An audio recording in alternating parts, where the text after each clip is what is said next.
అది నిన్ను నీవే ప్రశ్నించుకో. ఈ స్థితిని నేను ఎలా తెలుసుకోవాలి? అది నేను చెప్పినందువల్ల నీకర్థం కాదు. ఎందుకంటే నేను చాలాసార్లు దీని గురించి చెప్పి ఉన్నాను. मुझे वो हालत को कैसे निभाना है? నేను ఆ స్థితిని ఎలా నిలుపుకోవాలి? ఆ స్థితి నాకు ఇష్టమైనదేనా? దానివల్ల నాకు ఆనందం కలుగుతున్నదా? అలా ఆనందం కలిగినప్పుడు మనం అప్రయత్నంగానే దానిపై శ్రద్ధ పెడతాము. అప్పుడు దాన్ని మనం నిలుపుకొనగలుగుతాము. అది మనకు బాగా ఇష్టమైతే విస్తరించగలుగుతాము. लेकिन जब ड्राई प्रैक्टिस होती है ना, కానీ నీకు ఇష్టం లేకుండా చేసేది డ్రై ప్రాక్టీస్ అంటారు. ఇష్టం లేని ప్రాక్టీస్ వల్ల ఏమీ జరగదు. అసలు ఏమీ జరగనప్పుడు నీవు ఏమని నిలుపుకుంటావు?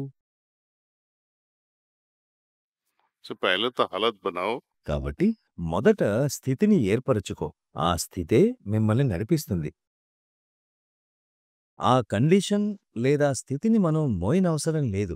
ఆ స్థితే మిమ్మల్ని నడిపిస్తుంది. మనం ఏమీ ప్రయత్నించే అవసరం లేదు.